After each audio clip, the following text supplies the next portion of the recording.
Now on Vintage Rock Pod, we've spoke to English rock stars and Scottish rock stars, American rock stars, Canadian rock stars. We've even had a German rock star on. But I'm delighted to say I'm about to be joined by my first Dutch rock star. And not just a rock star, he's a sir as well. His band first found global fame back in the 70s with huge hits that went around the world. I'm delighted to be joined now by Thijs van Leer from the band Focus. Hi, Thijs. Hello, Paul. Hello, how are you? I'm very well, thank you. Good stuff. That's good to hear. How are you coping with lockdown and everything that's been going on in this crazy year? Yeah, I mean, I have to get adapted to it. I'm a lot at home and I'm composing every day, actually. And not 8 hours a day, but a few hours per day. And we have a good contact with the members of the group Focus by doing a Zoom every week. Yep. And so that is making us very happy, kind of happy. And of course, we are not happening now. We are not performing. No. No, we can't at the moment, can we? But let's go right back to the very beginning then, Thijs, if you don't mind. I read somewhere that in the very early days, you rented a room in a grand kind of palace, castle sort of thing. Can you tell us about that? Yeah, it was actually a castle owned by a girlfriend of mine. And she had a lot of mainly people from the cinema business being there and having lots of fun and drinks. And so it was a kind of a serious, half-serious gathering of people that had the same kind of interest. And I came there with my the boss of the cabaret group that I was with, Ramses Shaffi, and he knew Mary, and he said, let's have a rehearsal at Mary's. And so we did, and that worked very fine.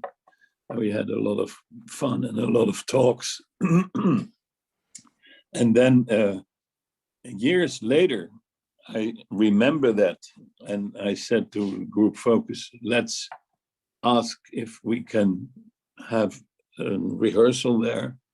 And we actually did, and we had the agreement of not paying any money, but do a free concert there in the, let's say, few months later. So we had a whole, how you call that, a wing of that castle for ourselves, with a beautiful room and a beautiful sounding, a good sound actually. And we rehearsed there for days and days and days. There's not many bands can say that they started rehearsing in castles. I mean, that's very special. It was actually, yes. Excellent. Now we talk about the early days. I mean, the first song which really put you on the map was House of the King, and that kind of brought you big exposure, didn't it?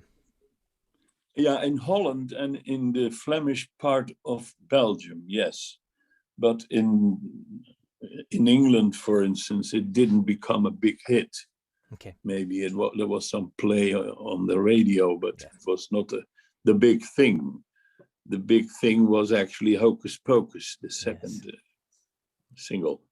Absolutely. And you mentioned Hocus Pocus. It was big. It was big everywhere. You toured all over the place. Big in America. It was big here in the UK as well, as you said, and big all over the world. I mean, just take us back to the beginning of that. Where did that song come from then?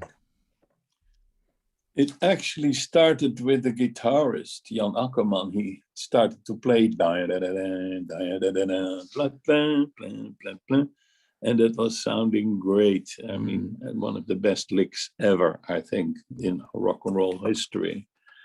And then he stopped suddenly, and Pierre, the drummer, he did a drum solo, a fill of 2 bars, and I started yodeling behind my organ, and for the first time of my life. And that was it. That was the song. And then we went to the studio and we recorded it, and it became a big hit. So where did the yodel idea come from? Was it just something spontaneous that came from within you? I never did it before. It just came out of that moment, actually. So I can't say too much about it. And I did it kind of in tune. I think it was sounding immediately, let's say, adequate. Yeah. It fit really well, and it was something different, very, very different, wasn't it? Because people weren't yodeling in pop culture back then. No, there was not much yodel in pop culture there.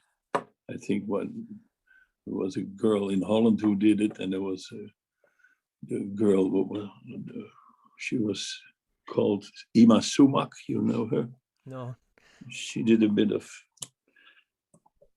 voice traveling, but no, we were actually the first. Yeah. Fantastic. Yeah. Really good. And then I was watching videos of you recently doing this, and you still managed to pull off some of the yodel now, don't you? But you like to leave the rest of the high notes to the crowd. The very high note I cannot make anymore since my 50s. Yeah. So the yodel itself I can do, but the go up, it doesn't happen anymore. Can you give us a little? And the guitarist is helping me, and the public, as you say. Yeah. Could you give us a little blast of the yodel now? Oh no, Lloyd. No, not now. No problem at all. No.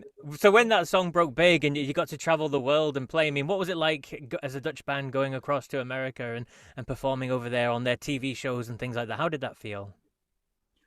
Yeah, that was actually very nice because we had a kind of a small audience, and not knowing that we were playing in front of so many million of people that were looking at TV. So there was a kind of a cozy feeling about it.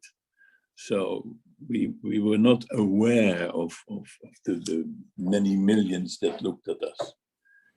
The Don Kirshner show we did, and the many shows, and a show we did with Gladys Knight announcing us.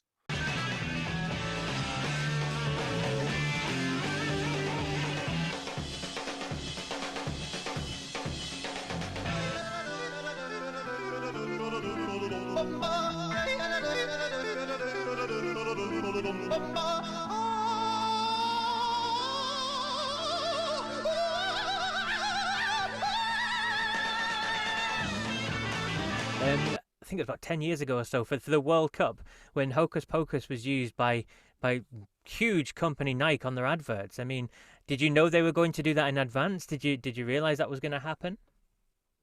Yeah, we had a talk with our publisher, and he made a big deal about that. So we knew it before.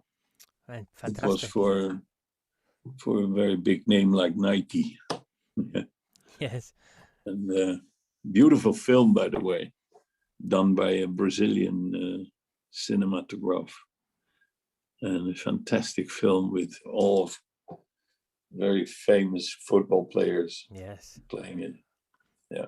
Yes, and it brought the music back and your band back, didn't it, to the forefront? And this, like you said, with the big footballers, Cristiano Ronaldo and Wayne Rooney and other big name footballers were there, and people were hearing your music again, and it brought focus back to the masses. Right. Yeah.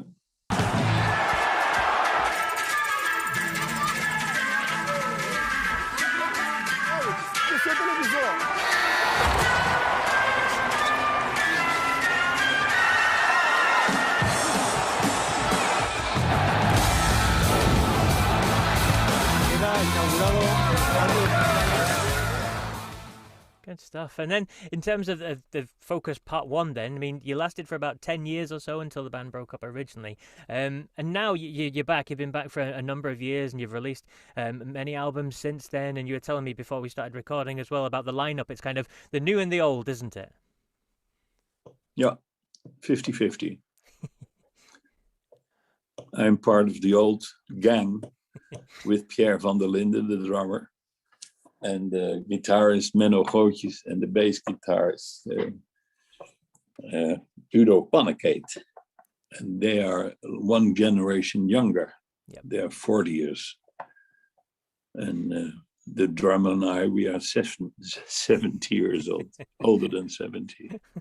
And do you find that having these younger guys with you helps to keep you alive? Do they bring fresh ideas to you and keep you going that way? Yeah, also, but also we inspire them as well. Yes, of course. If I may be so blunt. Yeah, yeah. So it works very good. Yeah. Excellent. And you mentioned 50-50 split in the band. It kind of nicely leads us on to Focus 50 as well. It was an album that came out last year, and you worked with Roger Dean as well, didn't you? And I mean, that must have been very special. That's great. The cooperation with Roger Dean is unbelievable. And we have a lot of respect for each other. And when we see each other, which is not often enough, but quite often, then we have great talks and very profound talks. Really nice. Absolutely, because his back catalogue is incredible, isn't it? The bands that he's worked with, and he's gone on record and said that he loves your music, and he loved working with you on this project, didn't he? Yeah. And there's one place that we play with people having dinner. It's in Trading Boundaries, and there he is always there also. The manager of Trading Boundaries is also his manager, so it's a kind of a friendship thing there. And I touched on it at the very start as well. I'd like to hear your story about this. You are a sir, aren't you? You were given the honor in your home country. Can you tell us about how that came about, Thijs? Yeah, actually, it was my wife who, Annelies, and she prepared it all without me knowing anything. And she's been corresponding with a lot of friends, and they all prepared it. And it was in the church in our village here. And she said, now you have to come on Saturday. You have to come at 12 o'clock sharp in that church and take your flute with you. And I say, why do I have to take my flute with me? Yeah, there's some friends and they want to play some stuff with you. But do I have to rehearse in front before that? No, you know the songs and it's no problem. And then I came there in the church with the door was closed, and I hear some music on the organ played, and I think that must be Bert van der Brink, the best pianist we have in Holland. And he played some of my compositions. And I thought, what is this? And then the door opened, and all my family, flown in from all over the world, was there, filling the church. And then I thought, what is this? This may be the opening of a cultural season or something. So I came in the church and I played while walking to the front, and I sat down. Then the mayor of our village, he started talking like it's the beginning of a cultural season, you know? And I thought, oh yeah, I thought I knew that. And then he suddenly said, it's about icons, and there's one icon here amongst you, and that's you, Mr. Van Leer. Could you come to me? And then I was really flabbergasted, you know, and then he gave me the ornaments of the how you call it, the knights, how you call that? Yep, the knighthood. Yep. Yeah. That's incredible. And then we played with the band, with Focus was there, and Focus played for more than an hour. And then we played with all my family members. We also have a band with my family, and we played for more than an hour. So it was only music. It was really nice. Oh, yeah. Sounds like a fantastic night. Yeah, it was lovely. Good stuff. Yeah. Indeed. So what you've mentioned that you're going to be touring in the UK later on this year in 2021. Yeah. What else do you have on on the radar? I guess obviously you said you were writing at home. Is there a new album in the works, in the plan? Yeah, there's 2 albums that will come out very soon now, and that's a live album from Rio de Janeiro. Wow. With the latest lineup, and also a studio album with all the songs that are called Focus 1, Focus 2, 3, 4, 5, 6, 7, up until 12. And so that's a very nice combination of a live and a not live album together. And in the meantime, we are working on Focus 12, the album. And that is, we didn't rehearse it yet. We are still working on it at home, quietly. Thank you very much, Thijs. It's been an absolute pleasure chatting with you today, and we look forward to hearing this new music and albums when you bring it out. Right. Thank you very much for this interview.